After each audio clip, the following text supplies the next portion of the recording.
Hi everybody. Hello. Welcome to another episode of Pounds and Inches, our board game review series where we review board games and also talk about our current health and fitness goals and our journey towards achieving health.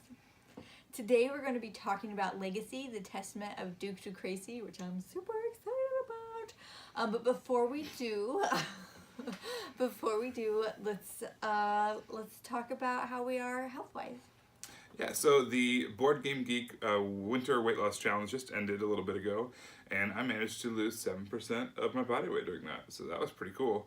I've kind of plateaued since the end of that challenge, but starting today I'm kind of gearing back into getting ready to go to the next one. I wanted to start the next challenge lower than I finished the last challenge, so that way I'm kind of always putting that pressure down on myself. And then I'm hoping to make the 6% goal I have during each challenge that is throughout the year. So that's kind of what I've got going on. It's a little bit cold outside still, rainy, spring's coming though, and that means disc golf is coming. Yeah. How about you? Not too much is going on here. I have noticed though, I mentioned when we were doing Whole30 and I talked about how you can't do grains. There were a few people who got really weird about that, and as we're carrying on and we're deciding that as a family we're just going to be a low-carb family, there's some people that are very uncomfortable with that, and I don't know, I just didn't anticipate that, I guess. I just thought, you do your thing, I do my thing, but yeah, people are really weird about you not eating grains. And I've had the opposite experience before going on a lower carb diet. Man, the people who were on keto seemed like they were the most militant and aggressive people about, and I felt like I was judged for eating carbs. So, man, it's You're judged if you do, you're judged if you don't. yeah. So just be nice to one another, help support one another. All right, so let's talk about Legacy. Yeah. So what's in the box? All right, so this is a card-driven game. So basically, you get a whole lot of cards for your kids. You get a whole lot of cards for the different contributions you can have, ventures, mansions. There's a whole lot of friends in the game. There's just all these different cards you get. And they're all these little bitty cards. You also get the main player board, and then everyone gets their own individual player board as well. And then you have, this is kind of a worker placement game, so you have your own workers as well as all these other individual little workers. So that's kind of what you get when you open the box of Legacy. So how do all of those game boards and friend cards and workers, how does that make a game? All right, so basically this is a very thematic game.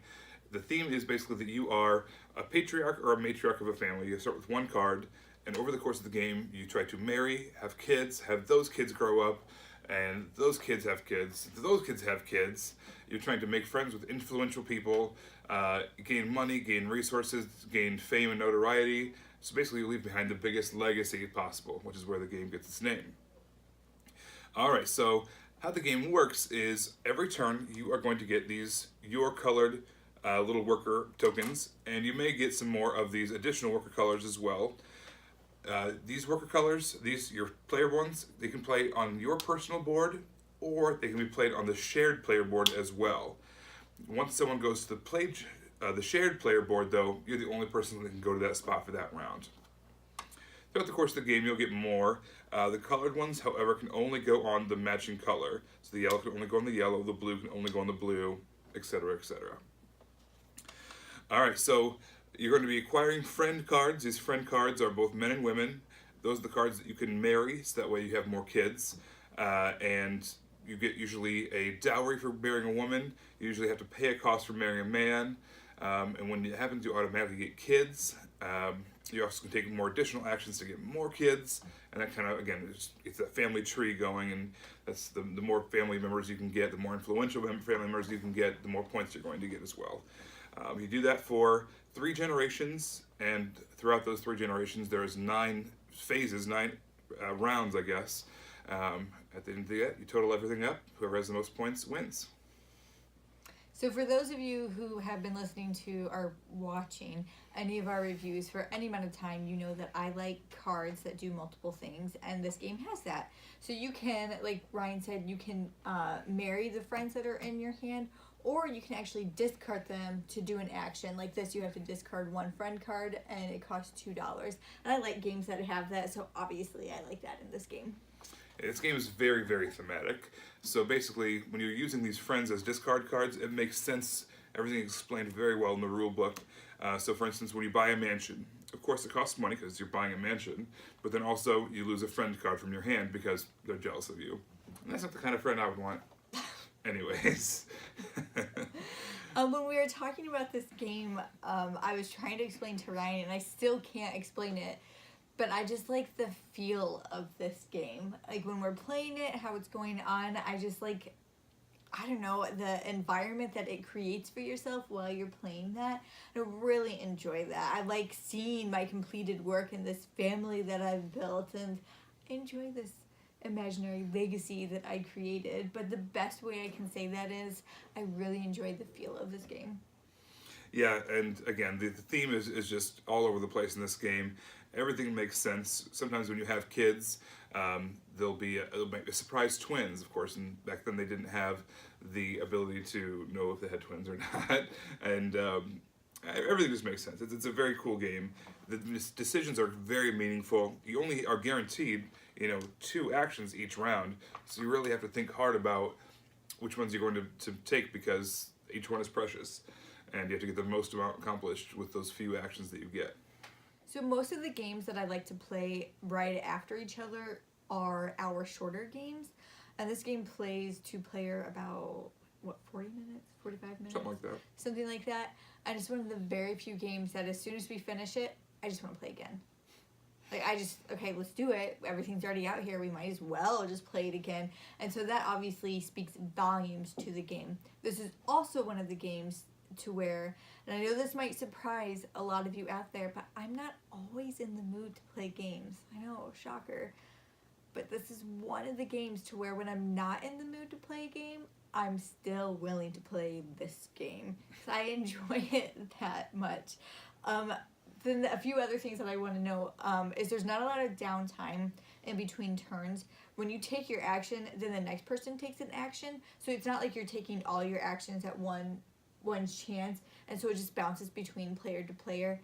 And then lastly, there's not a lot of text on the cards, but the text that's there just makes a lot of sense. Like Ryan mentioned earlier, there's most of the women that you would marry, you'd have to pay, but there are a few that actually cost you money, and usually they have a title of some sort. Like, it just makes sense, and I like that. It brings you, it immerses you even more so into the theme. Also, when we bought this game, we bought a used copy, and so when we opened it up, I was very surprised to find that there was inside the 5 Families expansion inside, and that was pretty cool. I like it a lot. It adds some neat player interaction that isn't there in the original game, and some additional options, additional end game scoring. End game scoring both in the original game and in the expansion just add this really nice kind of direction to point you in, and I like that gets even more of those with the 5 Families expansion. So there's a lot of things that we really like about this game, but is there anything that we should talk about in a negative aspect? One of the things I want to point out is, again, we talked about the medical technology they had at the time period this game is taking place. Not that great. So there are these cards shuffled into the children deck called Complications at Birth.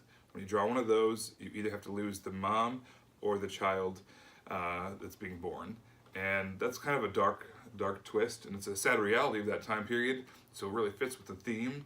However, if that's something that hits home for you or someone that you know, the rulebook even gives you the exemption of, take those cards out. But again, going back to the expansion, in the expansion of 5 Families, it actually tells you, take out the Complications at Birth, replace them with these birth event cards.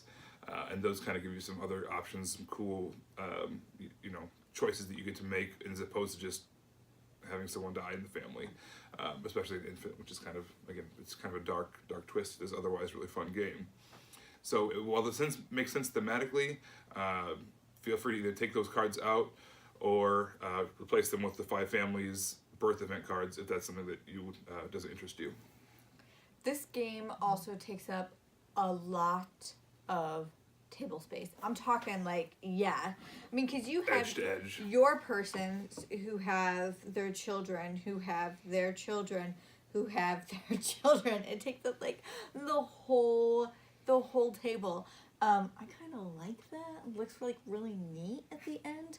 But if you don't have the space for that, you should, I don't know, get more tables because you should play this game. Especially the 4-player count, you know, you're going to need a good sized table for this. Oh, yeah. Yeah, lots of space that it takes up. So besides those two things, which are here nor there, I really, really like this game. If I had a top 5 or a top 10, I am convinced this would be on it, which is actually surprising for me. So here's something that Gerald Ryan over here he didn't know about this. So we picked up this game at a store in North Liberty, Iowa. And I remember 2 things to note. First of all, when we walked in the store, we had our girls with us, and they were walking around. They weren't like pulling things off the shelf, but they were walking around, and the employee did not give me the stink eye. And those of you with kids know exactly what I'm talking about when you walk into a store and some people just give you the stink eye, especially a specialty store like a comics or board game store. But when Ryan grabbed this off the shelf and he brought it over, and I was like, yeah, I heard good things about this game. I was like, oh, that's great. It looks terrible. And when he was explaining the theme to me, it was nothing. I was not interested in this at all. And even after he had gotten through a playthrough with my brother, because sometimes I make them play games together first, that way when they teach it to me, all the kinks are out of the way. So even after he was talking about after that first play, I was like, yeah, that sounds great. I am so happy that Ryan did not pick up on anything I was putting down right there, because I love this game. Yeah, you would have been missing out. You should listen to me more often.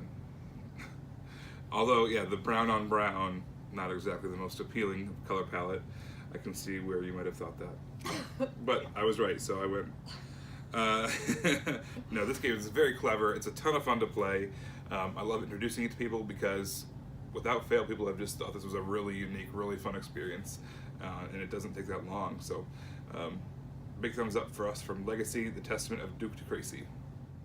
Thanks everybody for tuning into another episode of Pounds and Inches. Feel free to subscribe to our YouTube channel to see all of our latest videos and reviews as they come out. Also, you can check out our blog on BoardGameGeek.com. It's called Pounds and Inches, to get a little bit more into the health side of things over there. And if you want to see what we're doing on a game-to-game basis, check out Bethany's Instagram page. BNFigs is her handle there, and you can kind of see what we're up to. All 3 of those places you can interact with us, comment, like. We're happy to talk with anybody about games, health, or anything in between. So until next time, have a good one. Bye.